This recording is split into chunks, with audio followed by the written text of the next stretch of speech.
বৈষম্য বিরোধী মামলা থেকে নাম কেটে দেওয়ার বিনিময়ে ৫ লাখ টাকা দাবি, এমন অভিযোগ উঠেছে কুমিল্লার তিতাস উপজেলা এনসিপির প্রধান সমন্বয়ক মোহাম্মদ সাইদ আহমেদ সরকারের বিরুদ্ধে। সামাজিক যোগাযোগ মাধ্যমে ভাইরাল হওয়া এমন এক অডিও নিয়ে সৃষ্টি হয়েছে ব্যাপক আলোচনা সমালোচনা। অডিওতে সাইদ আহমেদ সরকারের সঙ্গে তিতাস উপজেলা বৈষম্য বিরোধী ছাত্র আন্দোলনের যুগ্ম আহ্বায়ক মোহাম্মদ পাবেল মাহমুদের বক্তব্য শোনা গেছে।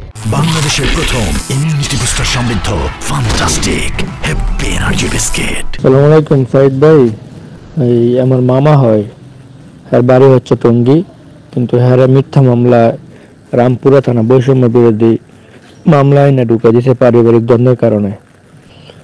এখন ভাই এই মামলাটা থেকে নাম কাটা দিতে পারবেন কিনা একটু জানাবেন তো, আপনি যদি পারেন আমারে বললেন। তার সুন্দর করে একটা ভালো একটা ছবি তুলে দিতে বললে। হ্যাঁ, আর কালকে আমি যাব, দেখি এখন টাকা পয়সা কত, ৪-৫ লাখ টাকা হয়তো লাগতে পারে। তুমি আমারে জানাইও, আমি কালকে আমিও কথা বলবো। আচ্ছা আচ্ছা ঠিক আছে ভাই, আমি কথা বলতেছি, কথা বলে আমি জানাইতেছি আপনাকে। হ্যাঁ, তুমি কথা বলছিলা বলে, আর ওই যে বলছিলাম যে ইয়াটার কাগজটার একটা সুন্দর করে ছবি তুলে দিও। হ্যাঁ, ওটা ফটোকপি করে দিতে হবে, সুন্দর করে একটা ছবি উঠিয়ে দিতে বলো।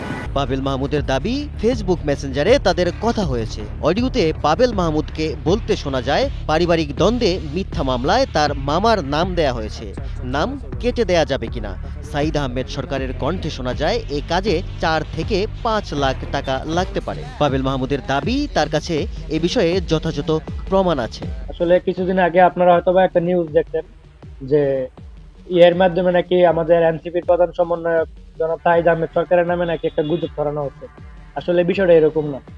বিষয়টা হচ্ছে যে আমার মামা হয়, ওনার বাড়ি হচ্ছে টঙ্গী থানায়।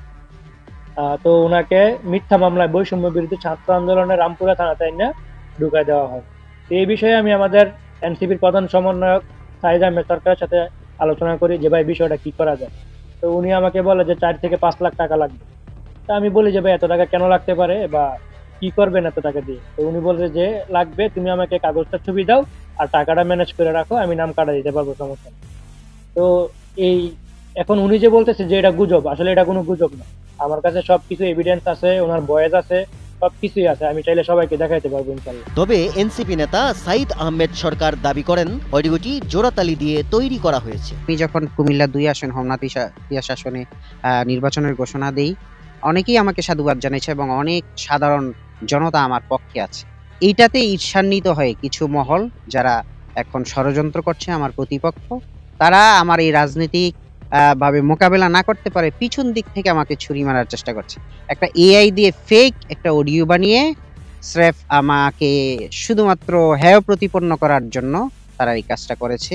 আমি আপনাদের মাধ্যমে সারা দেশবাসীকে এবং তিতাস এবং হোমনা উপজেলাবাসীকে জানাইতে চাই, যদি ১ টাকার কোনো দুর্নীতি প্রমাণ করতে পারি, এই যে আমরা এই এত বড় গণঅভ্যুত্থান নেতৃত্ব দেওয়ার পরেও আমি সবার কাছে ক্ষমা চেয়ে রাজনীতি ছেড়ে দেবো ইনশাল্লাহ।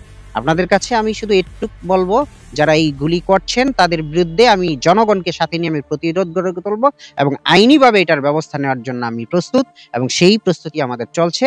এবং যারা এই নোংরা রাজনীতি করছেন, পিছনে যারা আমাকে রাজনৈতিকভাবে মোকাবেলা করতে না পেরে এই যে এই হিংসা বশবর্তী হয়ে আমার কেরিয়ারকে এই ধরনের একটা দিয়ে আপনারা মনে করছেন আমাকে থামিয়ে দেবেন, ইনশাল্লাহ আমাদেরকে থামাতে পারবেন না। আমি আপনাকে বলতে চাই, কিছু কিছু বিষয়ে আমার জোড়াতালি দেওয়া হয়েছে আর কিছু কিছু বিষয় এআই দিয়ে বানানো হয়েছে। আমার কথাটাকে কেটে কেটে এখান থেকে ওখানে জোড়াতালি দিয়ে তারপরে এটা এআই দিয়ে বানানো হয়েছে। অভিযোগ এবং পাল্টা অভিযোগের মাঝে এখন প্রশ্ন, ভাইরাল অডিওর প্রকৃত সত্য কি? তদন্তে এটি পরিষ্কার হবে বলে আশা করছেন সংশ্লিষ্টরা। কুমিল্লার দাউদকান্দি থেকে আহনাফ তিহামির পাঠানো তথ্যচিত্রে খন্দকার সাইম, কালের কণ্ঠ।